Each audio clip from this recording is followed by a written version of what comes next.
Qarabağ komandasının prezidenti Tahir Gözəl deyəsən pul kisəsinin ağzını axır ki açdı. Qarabağ komandası möhtəşəm bir hücumçu transfer edir. Məncə bu hücumçu Qarabağın ən möhtəşəm hücumçularından biri olacaq. Həm də iki sol cinah Vingerdə Qarabağın düşərgəsində olacaq yaxın zamanlarda. Hansı futbolçulardan söhbət gedir? Bir qədər sonra bu ekskluziv xəbərlərdən xəbərdar olacaqsınız. Həmçinin gündəmdə olduqca maraqlı xəbərlər var. Qurban Qurbanov artıq bir neçə futbolçunun gedəcəyini dəqiqləşdirib. Bu futbolçular kimdir?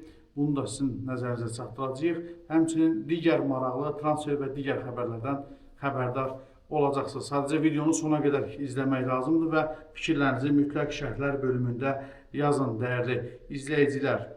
Mən isə vaxt itirmədən bu xəbərləri sizin nəzərinizə çatdıracağam. Siz isə kanala abunə olub bildirişi açıq tutun ki, bundan sonra paylaşacağımız videolarda, canlı yayınlarda vaxtında izləyə biləsiniz. Dəyərli izləyicilər, bildiyiniz kimi Gülər balamızı bir neçə aydır ulserativ kolit xəstəliyindən müalicə etdiririk. Bağırsağındakı sancılar təbii ki dözülməzdir. Məcbur olub paylaşırıq. Halımızdan anlayıb dəstək olan, dua edən hər kəsə təşəkkür edirəm. Ümid edirəm ki, bizi başa düşəcəksiniz. Bu Ramazan günlərində dəstəyinizi əsirgəməyəcəksiniz. Allah heç kimə bizim kimi çarəsizlik nəsib eləməsin. Kömək olan, olmayan hər kəsə ancaq xoşbəxtlik arzu edirəm. Biz də təbii ki, balamızı xilas eləmək istəyirəm. Ona görə sizdən maksimum şəkildə dəstək olmağı rica edirəm. Ümid edirəm ki, harayımıza səs verəcəksiniz, dəstək olacaqsınız, dua edəcəksiniz. Öncədən hər birinizə təşəkkür edirəm. Ümid edirəm ki, dəstəyinizi əsirgəməyəcəksiniz. Bu Ramazan günlərində dəstək olan hər kəsə öncədən təşəkkür edirəm. Ümid edirəm ki, körpə balamızın xilas olunmasında siz də bizimlə birgə dəstək olacaqsınız və köməyinizi göstərəcəksiniz. Öncədən hər birinizə təşəkkür edirəm. Mən isə məlumatlara keçid alım.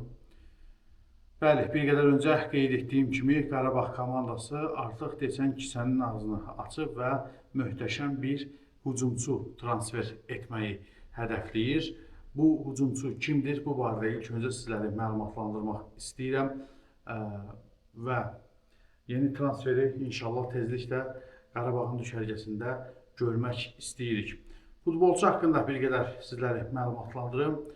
Futbolçunun hal-hazırda transfer dəyəri 1,5 milyon avrodur. Levski Sofia komandasının üzvüdür, 12 nömrəli futbolçu 1 metr 96 santimetr boya malikdir. Çox hündür boylu futbolçudur.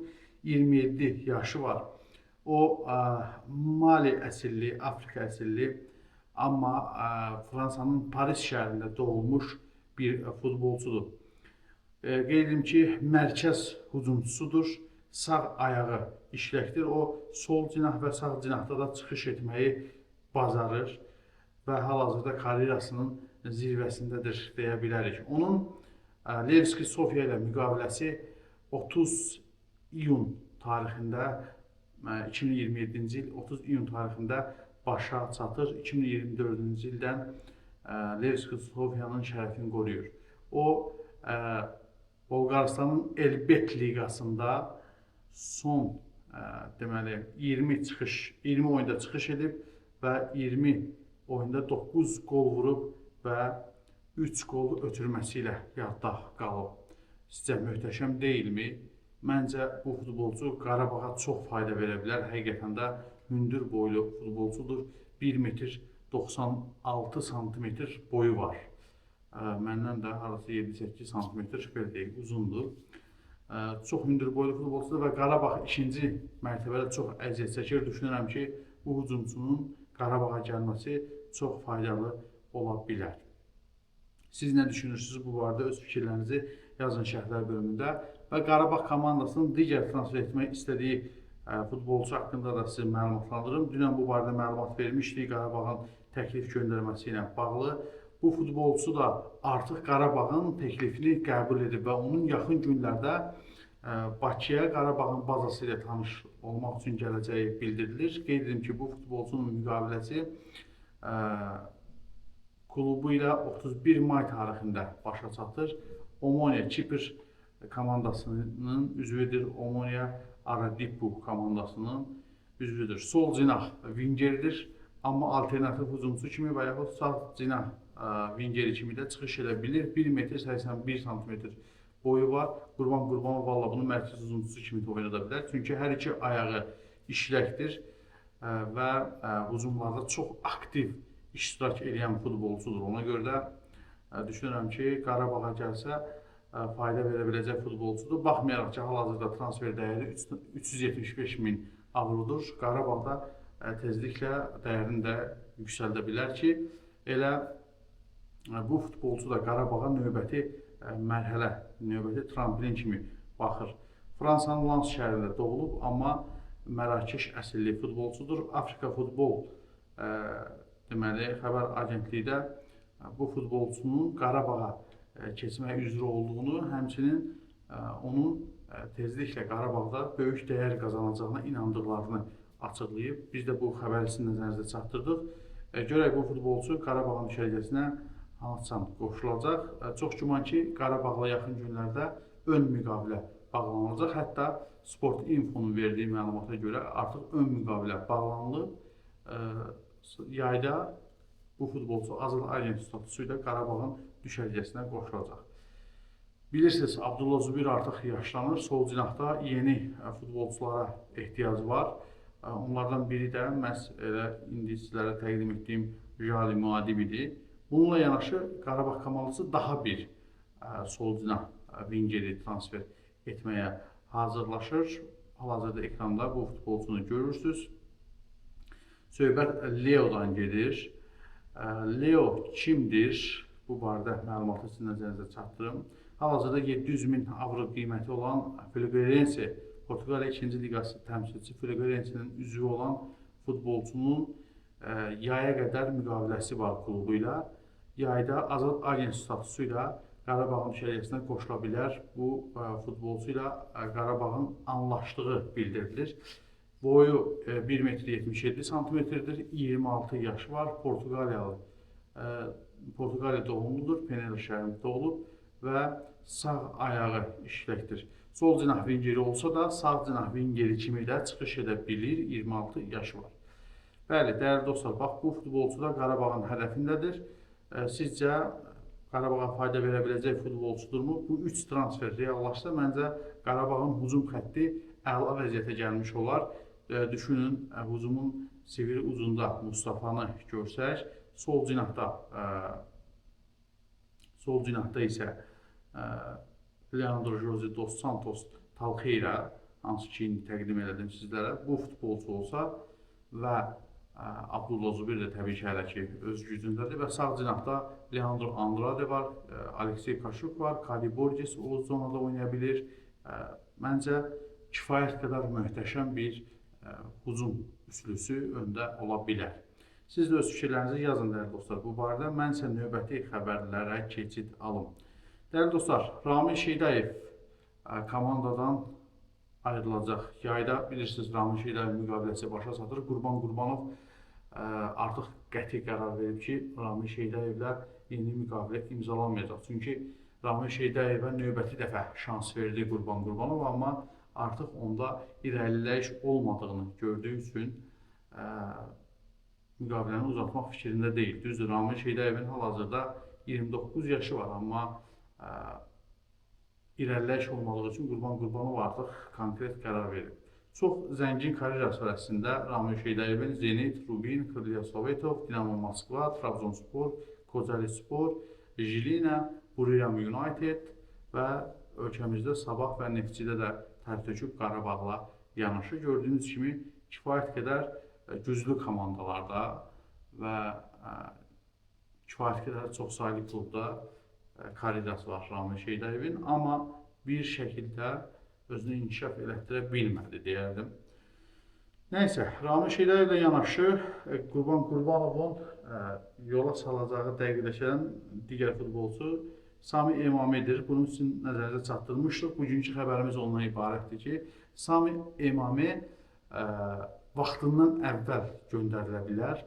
Bildiyiniz kimi onunla yaya qədər icarə müqaviləsi var Dinamo Zagreb və Qarabağ arasında və yaya qədər əslində Qarabağın düşərgəsində olmalıdır. Qarabağ komandası bu futbolçunu cəzalandırıb əvəzedici heyətə göndərib, amma aldığımız məlumata görə deməli Qarabağ komandası bir tərəfli şəkildə icarə müqaviləsinə xitam verəcək, təzminat ödəyərək bu futbolçunu yola salacaq. Və Addayi də Qarabağdan ayrılmağa yaxındır. Bu məlumatları sizin nəzərinizə çatdırmışıq. Everton, Crystal Palace, Eintracht və Napoli komandası deyilənlərə görə bu futbolçu ilə maraqlanır və aldığımız məlumata görə Everton komandası bu futbolçu ilə ilkin razılaşma əldə edib və xüsusilə Evertonun niyə bu futbolçunun seçməsini düşündükdə məlum olur ki, hal-hazırda Avropa futbolunda fiziki, sürətli futbolçulara ehtiyac var.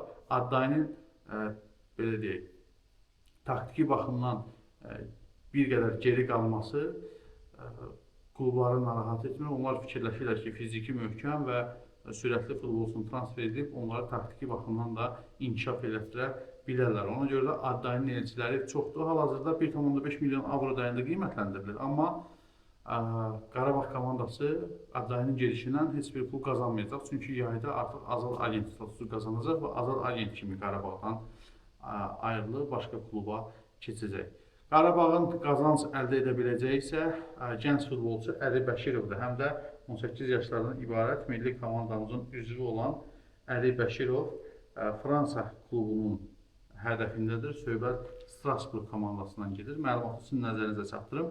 Son dövrlər Qarabağın 15 yaşlı futbolçusu Əli Bəşirov öz oyunu ilə diqqət çəkir. O, yaşının az olmasına baxmayaraq bu qış hətta Qurban Qurbanov tərəfindən əsas komandanın Türkiyənin Antalya şəhərindəki toplanışına cəlb olunub. Yəni, hücummilli yarı müdafiəçi öz potensialı ilə baş məşqçi Qurban Qurbanovun da diqqətini çəkib. Əli Bəşirov həm də Azərbaycanın 18 yaşlardan ibarət milli komandasının üzvüdür və bu yaxınlarda Belarusda keçirilən beynəlxalq inkişaf turnirində iştirak edib gözəl qol vurması ilə fərqlənib. Əli Bəşirovun oyunu artıq bəzi xarici klubların da diqqətini cəlb edib. Etibarlı mənbələrdən Qol Az saytına daxil olan xəbərlərə görə istedadlı futbolcu Fransanın Strasbourg klubunun maraq dairəsinə düşüb. Əli Bəşirov hətta artıq Liga 1 təmsilçisinin baxışına da dəvət edilib. Bizə çatan xəbərə görə Bəşirov may ayında Fransaya yola düşəcək və Strasbourg düşərgəsində 10-15 günlük baxışda olacaq. Onun gənclərdən ibarət komandada hazırlıq keçəcəyi bildirilir. Bəşirov baxış zamanında özünü doğrultsa, yeni mövsümdə karyerasını Fransada davam etdirəcək. Biz də arzu edirik ki, bu transfer baş tutsun və Azərbaycanı beynəlxalq arenalarda və Avropada uğurla təmsil eləsin və futbolumuzun gələcəyi olsun bu kimi gənclər. Dəyərli dostlar, Azərbaycan Premyer Liqasında çox vacib qarşılaşmalar başlayır. Çünki artıq mövsümün sonu yaxınlaşır və çempionluq uğrunda Qarabağla Sabah arasında çox ciddi mübarizə gedir. Beşiktaş Futbol Liqasının qalibi kim olacaq? Sabah yoxsa Qarabağ? Bu suallara siz cavablarınızı şərhlə bölümdə yazın. Qarabağ komandası növbəti oyununu məhz 8 mart tarixində deməli Araz Naxçıvana qarşı keçiriləcək və 8 mart Beynəlxalq Qadınlar Günü münasibəti ilə Qarabağdan xanımlara bir jest var. Oyunu xanımlar rahatlıqla izləyə biləcəklər, heç bir ödəniş etmədən deməli stadiona daxil ola biləcəklər. Çünki xanımlar üçün giriş ödənişsizdir. Klub tərəfindən, Qarabağ komandası tərəfindən bu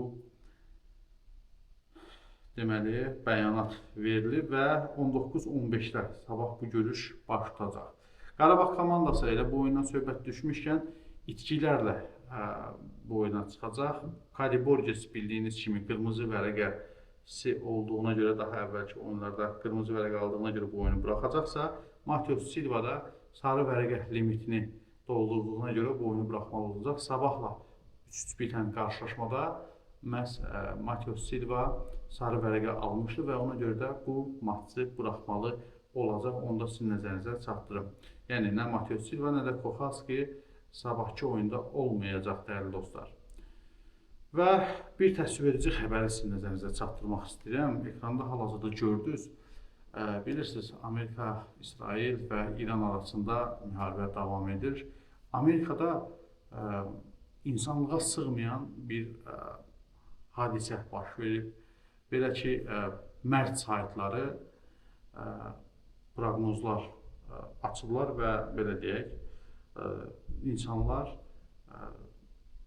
deməli stavka deyirlər də, səhv eləmirəmsə, nəsə mərc edə bilirlər. Yəni İran qalib gələcək, Amerika qalib gələcək, yoxsa məsələn burada variant var imiş ki, İranın dini ali dini lideri öldürüləcək filan. Yəni bu kimi şeylərə deməli